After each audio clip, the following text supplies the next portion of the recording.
Okay. So இப்போ வந்து நம்ம என்ன பண்ண போகிறோம், ஃபஸ்ட்டு ஒரு 5 பார்ட் பார்த்தாச்சு. இப்போ 6th பார்ட்டில் என்டர் ஆகிறோம். இந்த பார்ட்டில் என்ன பார்க்க போகிறோம் அப்படின்னா, we are going to talk about already பார்த்து தான் ஒரு சின்ன ரிவிஷன் முடிச்சுட்டு அப்படியே கண்டினியூ பண்ணிக்கலாம். Okay. So first there talking about current account ட்ரான்சாக்ஷனா. ஒருத்தர் இன்னொருத்தருக்கு கிஃப்ட் கொடுத்தா அது வந்து ஒரு கரண்ட் அக்கௌண்ட் ட்ரான்சாக்ஷன் அப்படின்னு கேட்பாங்க. அஃப்கோர்ஸ் அது ஒரு கரண்ட் அக்கௌண்ட் ட்ரான்சாக்ஷன் தான். இந்தியாவில் இருக்கிற ஒருத்தர் வெளிநாட்டில் இருக்கிற ஒருத்தருக்கு பணத்தை கொடுக்குறாரு அப்படின்னா கண்டிப்பாக அது வந்து கரண்ட் அக்கௌண்ட் ட்ரான்சாக்ஷன் தான். சரி, இது கரண்ட் அக்கௌண்ட் ட்ரான்சாக்ஷன் நீங்கள் சொல்லிட்டீங்கன்னா ஆளுக்கு என்ன பண்ணுவாங்க, நல்ல பல்க் அமௌண்ட்டை எடுத்து அவங்க தம்பிக்கு தங்கச்சிக்கு வாட் எவர் யாருக்கோ ஒருத்தருக்கு கிஃப்டாக கொடுத்துட்டு அந்த கிஃப்ட் பணத்தை வச்சு அங்கே ஒரு ப்ராப்பர்ட்டி என் பேரை வாங்கி வச்சிரு அப்படி சொல்லிடுவாங்க. அதனால் gift is a current account transaction தான். இருந்தாலும் எவ்வளவு பணத்தை நீங்கள் கிஃப்டாக கொடுக்கலாங்கிறதுல ஒரு சீலிங் லிமிட் போடுவாங்க. ஏன் அதை போடுறாங்கன்னா அது கரண்ட் அக்கௌண்ட் ட்ரான்சாக்ஷன்ஸாக இருக்கணும்னா அது ஒரு ஓகே $5,000 வரைக்கும் கொடுத்துக்கோ, இல்லை $10,000 வரைக்கும் கொடுத்துக்கோ, இல்லை $3,000 வரைக்கும் கொடுத்துக்கோன்னு ஏதோ ஒரு லிமிட் வைக்கணும். லிமிட்டே வைக்கணும்னா இவங்க பாட்டுக்கு என்ன பண்ணுவாங்க, எவ்வளோ ரூபாய் வேணால் $1 கோடி அப்படியே டாலரை மாற்றி இங்கே கொடுத்துட்டு கிஃப்ட்டுன்னு சொல்லிடுவாங்க. சொல்லிட்டாங்கன்னா அதுக்கப்புறமா ரிசர்வ் பேங்க் ஆஃப் இந்தியா இல்லைனா நேஷ்னல் தட் இஸ் இந்தியாவோட ட்ரெஷரி கஜானா எல்லாமே காலியாகி நாமம் போட்டு போக வேண்டியதான். அதனால் எப்போதுமே ஒரு விஷயத்தை நல்லா தெரிஞ்சுக்கோங்க. The purpose of FEMA is to make sure that the world should demand Indian rupee, not the otherwise. India போய் எல்லாருக்கிட்டையும் எனக்கு உங்கள் கரன்சி வேணும்னு பிச்சை எடுக்கிறதும் மற்ற கண்ட்ரிஸ் எல்லாருமே ஐயோ இந்தியன் கரன்சியை எனக்கு வேண்டாம், pay to me in dollars, pay to me in pound, pay to me in euro, pay to me in Japanese yen இப்படி சொல்கிறாங்க. ஆனால் இந்தியன் ருப்பியில் பே பண்ணால் யாரும் அக்செப்ட் பண்ணிக்க மாட்டாங்க. இப்போ ரஷ்யாலேருந்து ஆயில் வாங்குகிறோம், யூஎஸ்லேருந்து ஆயில் வாங்குகிறோம், அர்ஜென்டினாலேருந்து ஆயில் வாங்குகிறோம் அப்படின்னா இங்கெல்லாம் நீங்கள் வந்து ஆயிலில் என்னத்தை கொடுத்து வாங்குறீங்கன்னா டாலர் கொடுத்து தான் வாங்குறீங்க. இன்றைக்கி உலக சந்தையில் ஏன் டாலரோட மதிப்பு எப்போதுமே கூடுதலாக இருக்குது?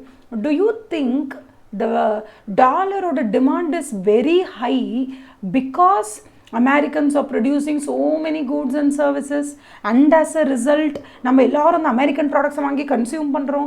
அந்த அமெரிக்கன் ப்ராடக்ட்ஸ் வாங்கி கன்சியூம் பண்ணுறதுனால நமக்கு நிறைய டாலர் தேவைப்படுதுன்னு நீங்கள் நினைக்கிறீங்கன்னா that is the wrong thing. United States of America ஒரு லிமிட்டுக்கு தான் வந்து production of goods and services பண்ண முடியும்.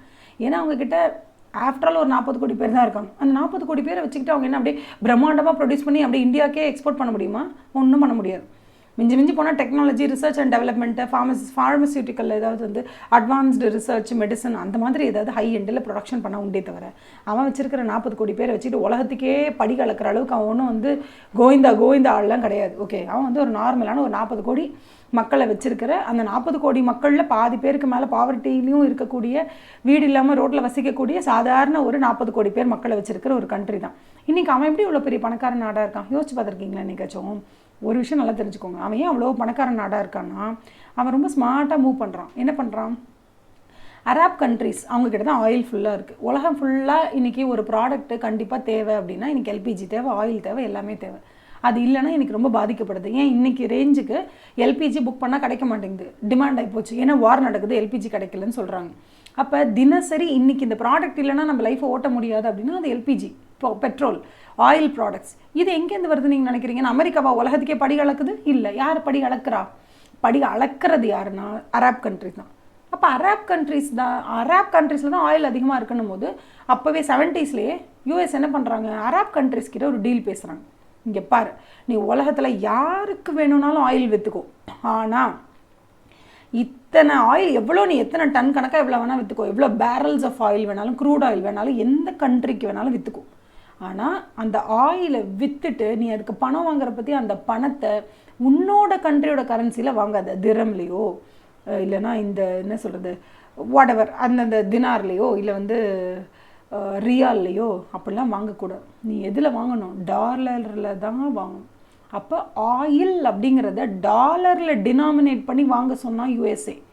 அதில் தான் இன்றைக்கி உலகத்தில் அத்தனை கண்ட்ரீஸ்க்குமே ஏன் டாலர் தேவைப்படுது அப்படின்னா அத்தனை பேருமே ஆயிலுக்கு ஏதோ ஒரு கண்ட்ரியை டிபெண்ட் பண்ணுறாங்க. அதில் பெரும்பாலான கண்ட்ரிஸ் வந்து தே டிபெண்ட் அப்பான் தி அரேப் கண்ட்ரிஸ். அப்போது அந்த அரேப் கண்ட்ரிஸ்லேருந்து தான் நம்ம ஆயில் வாங்குகிறோம் அப்படின்னும் போது யூஎஸ்ஏ என்ன பண்ணால் எந்தெந்த கண்ட்ரிலெலாம் ஆயில் வளம் அதிகமாக இருக்கும். ஏன் இப்போ ரீசெண்டாக வெனிசுவேலாவில் அவன் தாக்கி அங்கே கைப்பற்றலையே, ஆட்சியை கைப்பற்றிட்டாங்க. அங்கே இருக்க வெனிசுவேலாவுடைய தலைவரையே கைது பண்ணாங்க. ஓகேவா? ஃப்ளைங் ஸ்குவாட் போய் இறங்கி அப்படியே அந்த ஆளை கைது பண்ணி கூட எதுக்காக கூட்டு வந்தாங்க? வெனிசுவேலாவில் அவ்வளோ ஆயில் இருக்குது. அப்போது உலகத்தில் அத்தனை பேருக்கும் அன்றாட தேவைக்கு என்ன வேணுன்றதை யூஎஸ்ஏ புரிஞ்சுக்கிட்டான். புரிஞ்சுக்கிட்டு அத்தனை பேருக்கும் ஆயில் தான் இன்றைக்கி வேணும். Crude oil, petrol, diesel, LPG தான் வேணும். இது எந்தெந்த கண்ட்ரீஸில் இருக்கலாம் பார்த்தான். எந்தெந்த கண்ட்ரிஸ் எல்லாம் ஈஸியாக காசு கொடுத்து விலைக்கு வாங்க முடியும். அவங்ககிட்ட என்ன சொல்கிறேன், அரப் கிட்ட என்ன சொல்லுங்க, பாரு யூஎஸ்ஏல இருக்கக்கூடிய புது புது டெக்னாலஜிஸ் அது இது லொட்டலஸ்க்கு whatever we have the best அத்தனையும் கண்ட்ரிக்கு வந்து இறங்கும். ஆனால் நீ உலகத்தில் எந்த நாட்டுக்கு ஆயில் விற்றாலும் டாலரில் தான் விற்கணும்னா, அப்போ உலகத்தில் இருக்க எல்லா கண்ட்ரிஸும் அரப் கண்ட்ரிஸ் கிட்ட போய் ஆயில் வாங்கினா அவங்க பேமெண்ட் பண்ணுறது எதில் பண்ணணும்? டாலரில் தானே பண்ணணும். அப்போ அத்தனை உலகத்தில் இருக்க அத்தனை கண்ட்ரிஸும் அவங்க பணத்தை கொடுத்து டாலரை மாற்றி டாலரை வாங்கி அரப் கிட்ட கொடுத்தாங்க. அரப் என்ன பண்ணாங்க, அந்த எல்லா டாலரையும் மொத்தமாக குவிச்சு வச்சுக்கிட்டு அவங்க இஷ்டம் போல் வாழ்க்கை நடத்துகிறாங்க. இதில் அரப் கண்ட்ரிஸ்க்கு என்ன பெரிய ப்ராஃபிட்டு? அரப் கண்ட்ரிஸ்க்கு பெரிய ப்ராஃபிட்லாம் ஒன்றும் இல்லை. அவங்க அந்த டாலர் வச்சுட்டு என்ன பண்ண போகிறாங்க? அந்த டாலர் வச்சுட்டு யூஎஸ்ஏல இருக்கக்கூடிய புது புது டெக்னாலஜிஸ் அது இது எல்லாத்தையும் வாங்கி சும்மா அப்படியே சுகபோகமாக ஒரு வாழ்க்கையை வாழ்வாங்க, அவ்வளோதான். அவங்களால வேர்ல்டை கண்ட்ரோல் பண்ண முடியுமா? முடியாது. ஏன்னா அவங்கக்கிட்ட இருக்க மொத்த டாலர் அவங்கக்கிட்ட போதில்லை. ஆயில் விற்று அவங்கக்கிட்ட மொத்த டாலர் போகுதுன்னா அந்த டாலருக்கு எக்வலண்ட்டான யூஎஸ்ஏலேருந்து ப்ராடக்ட்ஸ் அது இதுன்னு பேசி அதுக்கும் ஒரு டீல் வச்சுருப்பாங்க அங்கே. இப்போ அரப் கண்ட்ரீஸில் ஆயிலோட அந்த பவர் கொஞ்சம் கொஞ்சமாக குறையுது. ரஷ்யா அடுத்த பவராக வந்து இந்த இடத்துல வளர்ந்துக்கிட்டு வரான். ரஷ்யா கிட்டேருந்து ஆயிலே வாங்கக்கூடாதுன்னு இந்தியாவுக்கு பயங்கர மிரட்டெல்லாம் விட்டாங்க யூஎஸ்ஏ. அதையும் தாண்டி நம்ம ரஷ்யா கிட்டேருந்து ஆயில் வாங்கிட்டு தான் இருக்கோம்னு வச்சுக்கோங்களேன். ஏன் நம்ம ரஷ்யா கிட்டேருந்து ஆயில் வாங்குறோம்? ஏன்னா ரஷ்யா கிட்ட ஆயில் வாங்கும்போது ரஷ்யன் ரூபிளில் கொடுத்தா போதும், இல்லை இந்தியன் ருப்பியில் கூட அதை டினாமினேட் பண்ணி நம்ம ஆயில் வாங்கிக்கலாம். ஆனால் மற்ற எந்த கண்ட்ரியில் ஆயில் வாங்கினாலும் டாலரில் வாங்கணும். அப்போ நம்மக்கிட்ட இருக்க மொத்த இந்தியன் பணத்தையும் கொடுத்து கொடுத்து கொடுத்து டாலரை மாற்றிக்கிட்டே இருக்கும். அப்போ உலகத்தில் இருக்க அத்தனை கண்ட்ரியும் ஆயிலுக்காகத்தான் டாலர் யூஸ் பண்ணுறாங்க. அதனால தான் இன்றைக்கி உலகத்தில் இருக்க எல்லா கரன்சியை விடவும் இன்றைக்கி டாலர் அப்படின்னா அது வந்து ஒரு ரொம்ப ஃபேமஸான ஒரு கரன்சியாக இருக்குது. அப்படின்னா எல்லா கண்ட்ரிக்கும் டாலர் தேவைப்படுது, ஏன்னா ஆயில் தேவைப்படுது. இந்த ஒரு எக்கனாமிக்ஸை வந்து அவன் 1970s 80s டைமில் அவன் வந்து ஃபார்ம் பண்ணிட்டான். அப்போ இப்படி இருக்கக்கூடிய சுச்சுவேஷனில் நீங்கள் ஒரு கண்ட்ரியில் உட்காந்துக்கிட்டு current account transaction allowed it's கிஃப்ட்டுன்னு நீங்கள் வெறும் லாஜிக்கலாக உட்காந்து பேசிக்கிட்டு இருந்தீங்கன்னா இங்கே உட்காந்துருக்கோம் என்ன பண்ணுவோம், அப்பாடா டாலர் தான் நல்ல பணம், நம்ம என்ன பண்ணால் மொத்த ரூபாயும் டாலராக மாற்றி நம்ம தம்பிக்கிட்ட வச்சுக்க சொல்லலாம். நமக்கு எப்போ அது ரூபாவாக தேவைப்படுதோ அப்போ நம்ம தம்பிக்கிட்ட சொல்லி இந்த டாலர் ரூபாயை மாற்றி நம்ம இங்கே ரிசீவ் பண்ணிக்கலாம் அப்படின்லாம் சொல்லி இருக்கக்கூடிய ரூபாய் எல்லாத்தையும் டாலராக மாற்றுறதுக்கு இந்த மக்கள் அலைவாங்க. ஏன்னா டாலர் அப்படிங்கிறது எப்போவுமே ஸ்டேபிளாக இருக்குது, எப்போவுமே டிமாண்டில் இருக்குது, எப்போவுமே வர்த்தில் அதிகமாகிட்டே இருக்குது. நம்ம தான் $1 $60 நான் பார்த்துட்டு இருக்கேன். நான் 12th படிக்கும் போது இட் வாஸ் அரௌண்ட் 58, 56, 58 அந்த மாதிரி. இப்போ அப்படி டபுள் ஆகிருக்கு கிட்டத்தட்ட. So Indian money is losing its value and dollar its doubling its value. Why? Because of this kind of 70s 80s இவனுங்க ஃபார்ம் பண்ண அந்த ஒரு ஆயில் டீல் தான் இன்றைக்கி வரைக்கும் அந்த ஆயில் டீலை வச்சுருக்கான். Military power. அப்போ என்ன பண்ணுறாங்க, இவ்வளோ ஆயிலில் வந்து விற்கிறது எல்லாம் டாலரில் தான் விற்கணும், டாலரில் தான் விற்கணுங்கிறாங்க. அப்போ என்ன உலகத்துக்கே படிகளக்கிற அளவுக்கு அவ்வளோ கூட்ஸ் அண்ட் சர்வீசஸை யூஎஸ் ப்ரொடியூஸ் பண்ணுறான்னா இல்லை. யூஎஸ் என்ன பண்ணுறான், ஒன்று எல்லாரையும் மிரட்டுறதுக்கு மிலிட்ரியில் இன்வெஸ்ட் பண்ணுறான். ஏகப்பட்ட கன்னு கின்னு எல்லாத்தையும் அப்படியே ஒரு பக்கம் பார்த்தா $100 கையில் இருந்துச்சுன்னா $50 மிலிட்ரிக்கு செலவு பண்ணுறான். $50 மற்ற கண்ட்ரி எல்லாம் விலைக்கு வாங்க செலவு பண்ணுறான். அவ்வளோதான். மிலிட்ரியை பார்த்து மற்ற கண்ட்ரிலாம் பயப்படுது. இவன் என்ன சொன்னாலும் கேட்குது. ஆயில் டீலா, ஓகே டீலா, டாலர்லேயே பேசி முடிச்சிடும், இப்படியே பேசி முடிச்சிடும்னு சொல்லுது. இவ்வளோ தான் யூஎஸ்ஏ. பட் இதை வந்து ஒரு எக்கனாமிக்கலி புரிஞ்சுக்கிறதுக்கோ இல்லை வந்து அந்தளவுக்கு மிலிட்ரி பவர் டெவலப் பண்ணுறதுக்கோ இந்தியா மாதிரியான கண்ட்ரிக்கோ இல்லை சைனா மாதிரியான கண்ட்ரிக்கோ இல்லை ஜப்பான் மாதிரியான கண்ட்ரிக்கோ அந்த மிலிட்டரி லெவலில் பவர் இன்க்ரீஸ் பண்ணுறதுக்கோ இல்லை அந்தளவுக்கு வேர்ல்டில் டாலர் டாமினன்ஸ் அளவுக்கு இப்போ வந்து சைனீஸ் வந்து அவங்க யுவானோட டாமினன்ஸை கொண்டு வரணும்னு நினைக்கிறாங்க. அதை கொண்டு வரதுக்கும் அந்த அளவுக்கு தகுந்த சூழ்நிலைகள் இல்லை. இப்போ யூஎஸ் கொண்டு வந்தாங்கன்னா அவங்ககிட்ட வெறும் 30 கோடி பேர் தான் இருந்தாங்க. 80s 25-30 கோடி பேர் தான் இருந்தாங்க. அப்போ அவங்கள வச்சுக்கிட்டு அவங்களுக்கு சோறு போட்டால் போதும். அவன் போட்டுட்டு மிச்ச காசெல்லாம் அவன் மிலிட்ரிக்காக செலவு பண்ணால் எல்லாத்தையும் ஆயில் டீலெல்லாம் பேசினான், டாலரில் டினாமினேட் பண்ணி ஏகப்பட்ட விஷயங்களை அவன் செஞ்சான். அதுக்கு பேசிக்காக அவன்கிட்ட உலகத்தில் இருக்கக்கூடிய பெருவாரியான கோல்டு அவன்கிட்ட இருந்தது. ஏன்னா அவன் செகண்ட் வேர்ல்டு வாரில் அவன் ஒரு பார்ட்னரே கிடையாது. செகண்ட் வேர்ல்டு வாரில் அவன் ஒரு பார்ட்னரே கிடையாது யூஎஸ்ஏ. அவன் பாட்டுக்கு அப்படி தேர்ட் பார்ட்டியாகவே இருந்தான். 2 பக்கத்துக்கும் வந்து மெட்டீரியல் சப்ளை பண்ணான், கன்று சப்ளை பண்ணான், எல்லாம் சப்ளை பண்ணான். கடைசி சிச்சுவேஷன் வந்தது. அப்போ தான் அவன் என்ன பண்ணான், இதுக்கு மேலே விட்டால் செட் ஆகாது, இதுக்கு மேலே ஆட்கள்லாம் செத்துக்கிட்டே இருக்காங்க, மக்கள் பாப்புலேஷன் குறைஞ்சிக்கிட்டே இருக்குது, நம்ம பாட்டுக்கு ப்ரொடக்ஷனை பண்ணிகிட்டே இருக்கோம். ஒரு பாயிண்டில் ஜப்பான் வந்து எல்லாருமேலேயும் வந்து தாக்குதல் அதிகப்படுத்துகிறாங்க, எதுவுமே செய்ய முடியலன்னும் போது கடைசி கட்டமாக வந்து ஒரே ஒரு நியூக்ளியர் பாம்பை தூக்கி ஹிரோஷிமா நாகசாகியில் போட்டு கிளம்பிட்டான். சரி ஓகே, யூஎஸ்ஏ கடைசி வரைக்குமே 2 சைடும் பார்ட்னரே ஆகலை. என்ன பண்ணிட்டு இருந்தான் அவன்? 2 சைடும் வந்து மெட்டீரியல் சப்ளை பண்ணான், கன்று சப்ளை பண்ணான். சப்ளை பண்ணி பணம் வாங்கணும்ல அதுக்கு. அப்போ எங்கே போவோம்? வார் டவுன் கண்ட்ரிஸ். யூரோப் ஃபுல்லாக வார், அவ்வளோ வார் நடந்திருக்கு. அவ்வளோ வார் டவுன் கண்ட்ரிஸ். பணமே அவன்கிட்ட திருப்பி கொடுக்க என்ன பண்ணான்? கோல்டாக கொடுத்துருக்கேண்ணா. அவன் கஜானா இருக்க மொத்த கோல்டும் யூஎஸ்ஏக்கு வந்துச்சு. கிட்டத்தட்ட 60s நீங்கள் பார்த்தீங்கன்னா நிறைய கோல்டு வந்து யூஎஸ்ஏ கிட்ட வந்துருச்சு. யூரோப்பில் இருந்த கோல்டு, பிரிட்டனில் இருந்த கோல்டு, எல்லாரும். ஏன்னா இவங்க எல்லாருமே வந்து செகண்ட் வேர்ல்டு வார், ஃபர்ஸ்ட் வேர்ல்டு வார் ஃபுல்லாக இவங்க ஈடுபட்டிருந்தாங்க. செகண்ட் வேர்ல்டு வாரில் ஃபுல்லாக கன் சப்ளை ஃபுல்லாக யூஎஸ்ஏ தான், ஏகப்பட்ட சப்ளை. அத்தனைக்கும் பணம் கொடுக்கணும், பணம் இல்லை, கோல்டாக சப்ளை பண்ணாங்க. கோல்டு சப்ளை பண்ணோன்னா இந்த கண்ட்ரியில் பாப்பர் கண்ட்ரி ஆகிடுச்சு. அவர் மட்டும் தலைவர் பயங்கர கன் ஆகிட்டார். அப்போ கோல்டை வச்சு என்ன பண்ணாங்க, ஏன்ட்ட தான் நிறைய கோல்டு இருக்குது, அப்போ டாலர் தான் அதிக மதிப்புன்ற மாதிரி கொண்டு வந்தானுங்க. அதுக்கப்புறம் எல்லாருமே ஓரளவுக்கு நல்லா ப்ராஸ்பர் ஆகும்போது இனிமேல் கோல்டை வச்சு ஒரு மண்ணாங்கட்டியும் கிழிக்க முடியாது, ஆயிலை வச்சு தான் கிழிக்க முடியும்னு சொல்லி 70s 80s என்ன பண்ணாங்க, அரப் கூட ஆயில் டீல் பேசினாங்க. ஒரு பாயிண்டில் அரப் கிட்ட ஆயில் வச்சு ஒன்றுமே கிழிக்க முடியாதுன்னு சொல்லி வெனிசுவேலாவை கைப்பற்றினானுங்க. இப்போது அவனுங்க பண்ணுறதெல்லாம் அடி தடி அராஜகம் தான். ஆனால் இன்னைக்கு யூஎஸ்ஏ டாலர், ஏதோ 4 டெக்னாலஜி, மிலிட்ரி, இப்போ சூப்பர் பவர். ஆமாம், மிலிட்ரியில் அவன் தான் சூப்பர் பவர். ஈரான் ஈராக் எங்கே எது நடந்தாலும் அவன் தான் நாட்டாமல் பண்ணுறான். ஏன்னா அவன்கிட்ட ஏகப்பட்ட மெட்டீரியல், கன்னு, வாட்டவர், அதுக்கு என்ன பேர் சொல்லுவாங்களோ அந்த எக்யூப்மெண்ட்ஸ் எல்லாம் அவன்கிட்ட தான் இருக்குது. ஸோ இப்படி தான் வந்து அவன் வந்து பயங்கர பவர்ஃபுல்லான கண்ட்ரி ஆகிருக்கான். அதனால தான் எப்பவுமே சொல்லுவாங்க எக்கனாமிக்ஸ் புரியணும், ஜியோ பொலிட்டிக்கல் சுச்சுவேஷன் புரியணும், அதுக்கப்புறம் தான் வந்து நீங்கள் லா படிக்கும் போது அது எதனால் அந்த லா வந்துச்சு என்ன எதுன்னு புரியும். ஸோ இந்த சிம்பிள் பேக்ரவுண்டோடு நீங்கள் பாருங்கள். அப்போ மக்கள்கிட்ட நீங்கள் டாலரை மாற்றி வச்சுக்கோங்கன்னு சொன்னால் நீங்கள் இப்போ நான் கூட அதை பண்ணுவேன். இப்போ டாலரை மாற்றி வச்சுக்கோங்க ஒன்றும் பிரச்சனை இல்லைனா நானே என்ன செய்வேன், 1 lakh இருக்கா அதை டாலரை மாற்றி வச்சுப்பேன். இப்போ நான் 1 lakh இந்த கோல்டு வாங்கி வைக்கிறேன். எதுக்கு வாங்கி வைக்கிறேன், கோல்டு அப்ரிஷியேட் ஆகும். இப்போ நான் என்ன செய்வேன், கோல்டில் போடாமல் டாலரை மாற்றி வச்சுப்பேன். இப்போ எல்லாரும் அதை பண்ணுவோம்ல. அப்போ இந்தியாவுக்கு எல்லாரும் அவங்க கிட்ட சேவிங்ஸ் எல்லாத்தையும் டாலரை மாத்திரம் இந்தியன் ரூபாய்க்கு என்ன மதிப்பு. அதனால் அவங்க எப்போதுமே என்ன பண்ணுவாங்கன்னா, இந்தியன் ரூபாய்க்கு ஒரு ஸ்டெபிலிட்டியும் ஒரு மதிப்பும் மரியாதையும் வரணும் அப்படின்னா இந்தியன்ஸ் யாருமே வந்து அனாவசியமாக ஃபாரின் எக்ஸ்சேஞ்சை ஹோல்ட் பண்ணக்கூடாது. கரண்ட் அக்கௌண்ட் ட்ரான்சாக்ஷன்ஸில் இன்வால்வ் ஆகிக்கோங்க, வெளிநாட்டிலேருந்து எது வாங்கிக்கோங்க, விற்றுக்கோங்க, எதை வேணால் பண்ணிக்கோங்க. ஆனால் கேபிட்டல் அக்கௌண்ட் ட்ரான்சாக்ஷன்ஸ் வரும்போது அவ்வளோ ஃப்ரீயாக வந்து விட மாட்டாங்க, கொஞ்சம் ரெஸ்ட்ரிக்ஷன்ஸ் பண்ணி வைப்பாங்க. ஸோ கேபிட்டல் அக்கௌண்ட் ட்ரான்சாக்ஷன்ஸ் அப்படின்னு வரும்போது அவ்வளோ ஈஸியாக நீங்கள் இங்கேருந்து போய் துபாயில் வீடு வாங்குறதோ, இங்கேருந்து வந்து அமெரிக்காவில் போய் வீடு வாங்குறதோ பண்ண முடியாது. ப்ரிசைஸ்லி நீங்கள் துபாய்க்கு வேலைக்கு போயிருக்கீங்க, அங்கே போய் சம்பாதிக்கிறீங்க, அங்கே சம்பாரிச்ச காசு வச்சு அங்கே வீடு வாங்கணுமா, வாங்கி தொலை.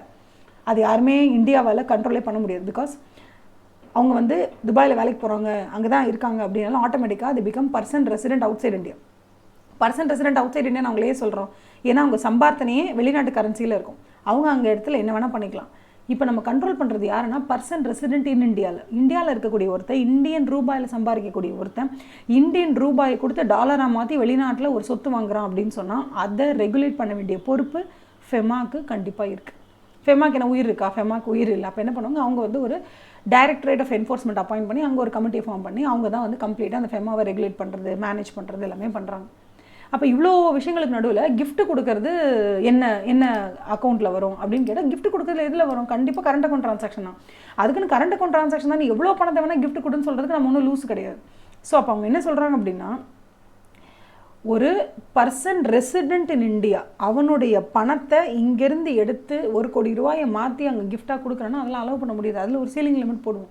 சரி, ஒரு $1000 கிஃப்டாக கொடுக்கலாமா, கொடுக்கலாம். எப்படி கொடுக்கணும், நீ வந்து என்ன பண்ணணும்னா $1000 அங்கே உன் தம்பிக்கு கிஃப்டாக கொடுக்கணும்னா இங்கே உட்காந்து நீ 1 lakh rupees எடுக்கணும். 1 lakh rupees எடுத்து அதை டாலரை மாற்றி அங்கேயே உன் தம்பிக்கு அனுப்பணும். இப்படி தான் அனுப்பணுமே தவிர உன் தம்பிக்கிட்ட நீ உங்ககிட்ட வந்து $1000 நீ கிஃப்டாக வச்சுக்கோ, அதுக்கு ஈக்குவலண்ட்டாக 1 lakh rupeesக்கு நான் இந்த இடத்துல உனக்கு லேண்டை வாங்கி போடுறேன் அப்படியெல்லாம் பண்ணக்கூடாது.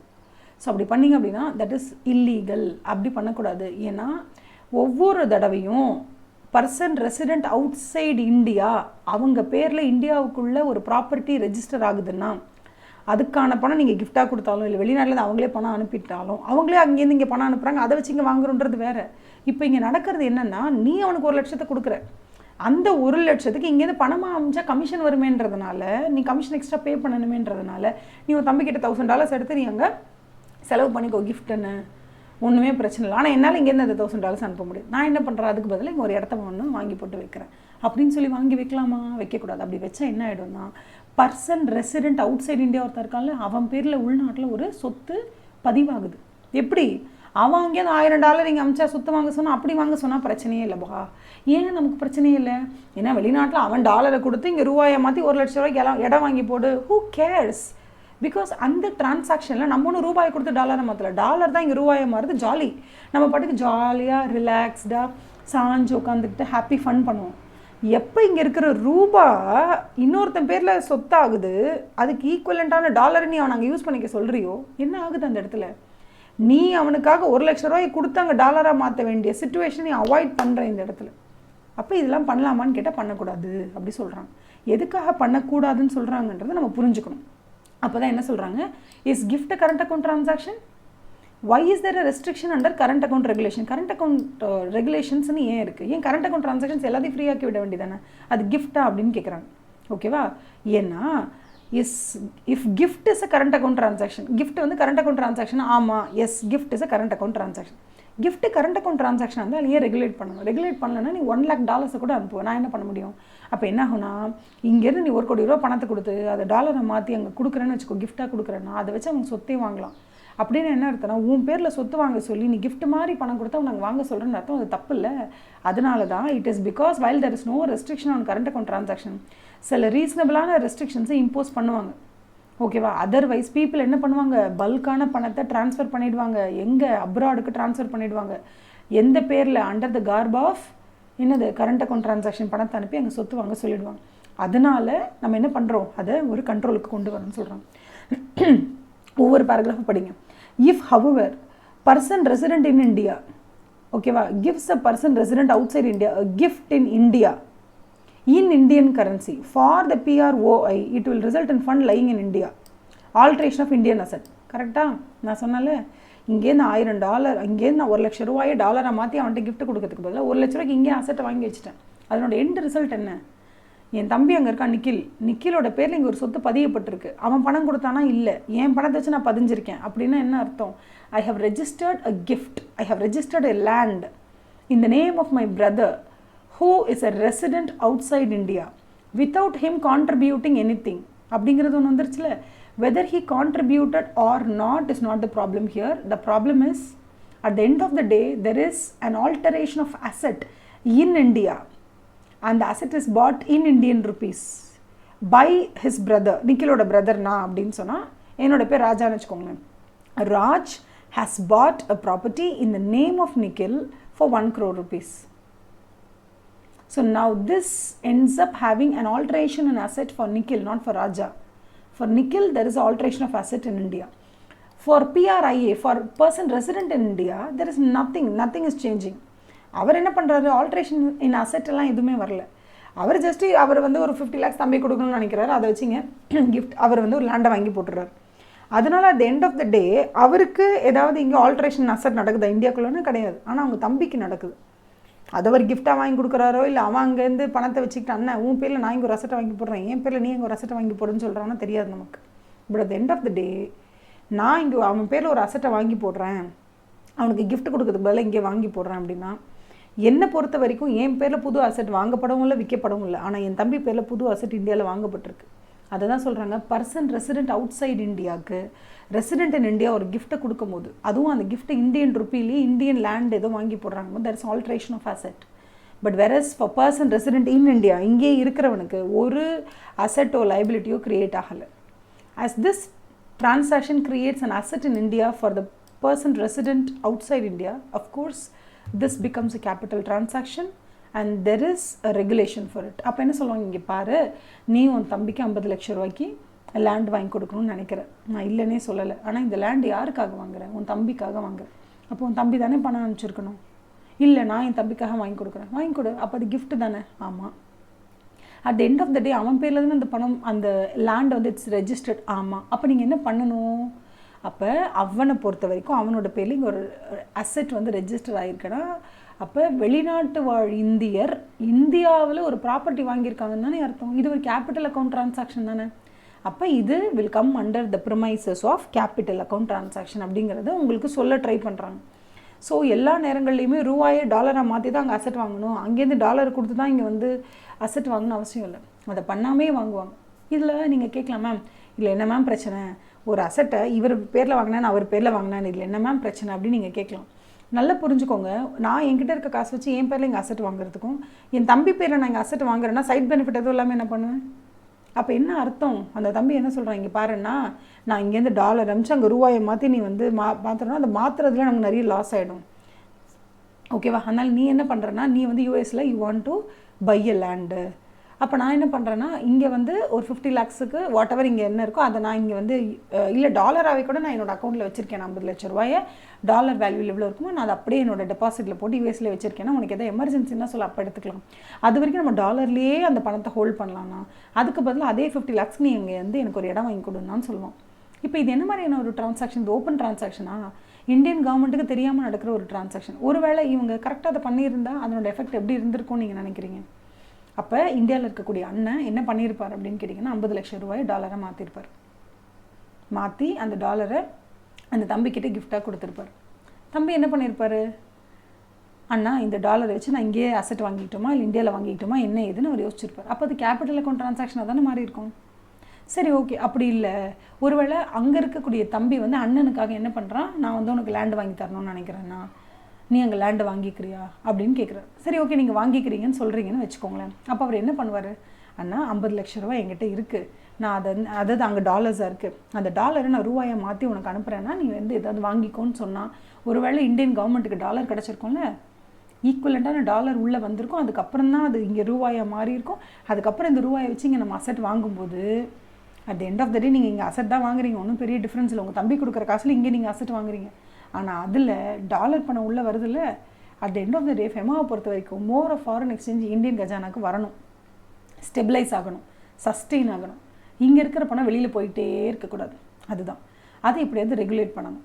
இதை யூஎஸ்ஏ எப்படி ரெகுலேட் பண்ணால், யூஎஸ்ஏ ரொம்ப சிம்பிளாக தான் ரெகுலேட் பண்ணால், உலகத்தில் இருக்கிற அத்தனை பேருக்கும் டிமாண்டு வரணும் டாலருக்கு, அவ்வளோதான். பொருள் விற்பனை பண்ண முடியலையா, பரவாயில்ல, அவன் லேண்டை கொடுக்க ரெடியா இல்லை, அதுக்கு மேலே அவன் என்ன பண்ணான், மற்ற எல்லாரையும் பயமுறுத்துகிற அளவுக்கு வந்து மிலிட்ரி பவர் வந்து, ஏன்னா அவன் first world war second world war ஃபுல்லாத்துலேயுமே மிலிட்ரி ப்ராடக்ட்ஸ் தானே வந்து மிலிட்ரி எக்யூப்மெண்ட்ஸ் தானே வந்து ரெடி பண்ணி கொடுத்துட்டு இருந்தான். அதனால வந்து அந்த ஃபேக்ட்ரி அப்படியே இருந்ததுனால அவன் நிறைய மிலிட்ரியில் இன்வெஸ்ட் பண்ணி எல்லாரையும் பயமுறுத்தி காரியம் சாதிச்சான். இந்தியா அந்த மாதிரி அப்படி ஒரு ஃபினான்ஷியல் பவர் ஹவுஸாக ஆகலை. அதனால் அவங்க என்ன பண்ணாங்க, நம்மளால் பொருள் விற்க முடியல. ஸோ அவன் எப்படியாவது இந்தியாவுக்குள்ளே கூப்பிட்டு நம்ம பிஸ்னஸ் இம்ப்ரூவ் பண்ணோம் அப்படின்னு சொல்லி வெளிநாட்டு கம்பெனிஸ் எல்லாருக்கும் இந்தியாவில் இருக்கக்கூடிய லேண்டு ரிசோர்ஸஸை கொஞ்சம் கொஞ்சமாக நம்ம என்ன பண்ணோம், ரெண்டல்கோ இல்லை வந்து ப்ராப்பர்ட்டி வாங்குறதுக்கோ அலோவ் பண்ணி நம்மளோட எக்கனாமிக் க்ரோத்துங்கிறது வேறு ஒரு economic growth model of India is different. Economic growth model of USA is different. If you think USA has done a great job, no, it has not done. It has done a lot of terrible things and they will definitely pay for it. But India has built its country on the stand of resources, work, எவ்வளோ உழைப்புனால இன்னைக்கு India வந்து பெரிய ஆளாக இருக்குது. Not because of military power house, not because they strike the deal with என்ன சொல்கிறது Arab power house, அப்படிலாம் இல்லை. நாட் பிகாஸ் தே கேப்சர்ட் வெனிசுலாவோட president, not because of that. India is standing on its own feet with the help of service industry, with the help of liberalization, privatization, globalization, all these things, not because of military or something else. So America's growth has a different story, India's growth has different story, China's growth has different story. Every country has a different story, and that is why today when it comes to foreign exchange, every country is very cautious about நம்மளோட கரன்சியினுடைய மதிப்பை இழக்க வச்சிடக்கூடாது அப்படின்னு நினைக்கிறாங்க. ஓகேவா? அதனால தான் they have the restrictions. Current account ட்ரான்சாக்ஷன்ஸ்லையும் 90% ஃப்ரீயாக அலோவ் பண்ணாலும் சில இடத்துல ரெஸ்ட்ரிக்ஷன்ஸ் இருக்குது. கேபிட்டல் அக்கௌண்ட் ட்ரான்சாக்ஷன்ஸில் சில இடத்துல ஃப்ரீயாக விடுவாங்க, பல இடத்துல ரெஸ்ட்ரிக்ஷன்ஸ் இருக்குன்னு சொல்கிறாங்க. ஓகேவா? த ஜென்ரல் ரூல், ஜென்ரலாக நீங்கள் அண்டர்ஸ்டாண்ட் பண்ணிக்க வேண்டியது என்ன அப்படின்னா, generally current account transactions R free. ஜாலியாக நீங்கள் பண்ணிக்கோங்க. பொருள் வாங்கி விற்றுக்கிறது, ட்ரேடு, படிப்புக்காக, எஜுகேஷனுக்காக, உங்களுடைய அன்றாட வாழ்க்கையை நீங்கள் வெளிநாட்டில் போய் இருக்கக்கூடிய உங்களோட பிள்ளைகளுக்காகவோ இல்லை உங்கள் அம்மா அப்பாக்காகவோ இல்லை எதுக்காகவோ இல்லை உங்கள் குழந்தைங்களை படிக்க அனுப்புறீங்க, இந்த மாதிரி எந்த டிரான்சாக்ஷனுக்காக வேணாலும் நீங்கள் ஃப்ரீயாக யூஸ் பண்ணிக்கோங்க கரண்ட் அக்கௌண்ட் ட்ரான்சாக்ஷன்ஸ். ஓகேவா? Unless it is specifically prohibited. ஸ்பெசிஃபிக்காக இதை பண்ணக்கூடாதுன்னு சொல்லியிருந்தால் தான் நீங்கள் அதை பண்ணக்கூடாது. மற்றபடி நீங்கள் ஜென்ரலாக கரண்ட் அக்கௌண்ட் ட்ரான்சாக்ஷன்ஸ் எல்லாத்துலேயும் ஜாலியாக இன்வால்வ் ஆகலாம். கேபிட்டல் அக்கௌண்ட் ட்ரான்சாக்ஷன்ஸை பொறுத்த வரைக்கும் generally it is restricted. Capital account transactions are prohibited. ஜென்ரலாகவே it is prohibited unless it is specifically allowed. நான் சொல்கிறது புரியுதுல்ல? current account transactions are generally free unless it is specifically prohibited. Capital account transactions are generally prohibited unless it is specifically permitted. அப்படி சொல்கிறாங்க. ஓகேவா? இதை சொல்லிவிட்டு அதுக்கப்புறம் என்ன சொல்கிறாங்க, செக்ஷன் 5 ஆஃப் த ஆக்டில் என்ன சொல்கிறாங்கன்னா, it permits any person to sell or draw the foreign exchange to or from an authorized person to undertake any current account நீங்கள் கரண்ட் அக்கௌண்ட் ட்ரான்சாக்ஷன்ஸை பண்ணணுமோ எந்த மணி எக்ஸ்சேஞ்சர் கிட்ட வேணாலும் போய் உங்கள் ரூபாயை கொடுத்து டாலரை மாற்றியோ இல்லை எந்த ஃபாரின் எக்ஸ்சேஞ்சாக மாற்றியோ நீங்கள் யூஸ் பண்ணிக்கலாம்னு சொல்கிறாங்க. சென்ட்ரல் கவர்மெண்ட்டுக்கு மட்டும்தான் they have the power to impose reasonable restrictions in consultation with RBI கிட்ட பேசிட்டு சென்ட்ரல் கவர்மெண்ட்டு சில ரெஸ்ட்ரிக்ஷன்ஸை இம்போஸ் பண்ணுவாங்க கரண்ட் அக்கௌண்ட் ட்ரான்சாக்ஷனை பொறுத்த வரைக்கும். ஸோ கரண்ட் அக்கௌண்ட் ட்ரான்சாக்ஷனை பொறுத்த வரைக்கும் ப்ரோட்டோகால் என்ன அப்படின்னா, ஜென்ரலி இட்ஸ் பெர்மிட்டட், பட் சில இடத்துல ரெஸ்ட்ரிக்ஷன்ஸ் இருக்குது. அந்த ரெஸ்ட்ரிக்ஷன்ஸை போடக்கூடிய பவர் யார்கிட்ட இருக்குன்னா central government with the recommendation or consultation with Reserve Bank of India. அடுத்து என்ன சொல்கிறாங்க அப்படின்னா, சென்ட்ரல் கவர்மெண்ட்டை பொறுத்த வரைக்கும் ஃபெமா ரூல்ஸை சென்ட்ரல் கவர்மெண்ட்டு தான் ஃபுல்லாகவே வந்து டிராஃப்ட் பண்ணி வெளியில் ரிலீஸ் பண்ணுறாங்க. இப்போ அவங்க என்ன சொல்கிறாங்கன்னா என்னென்ன let us now see various schedules to the rules that lay down restrictions. Current account transactionsக்கு நிறைய restrictions இருக்குது. Capital account transactions generally prohibited, சிலது மட்டும்தான் அலௌட்.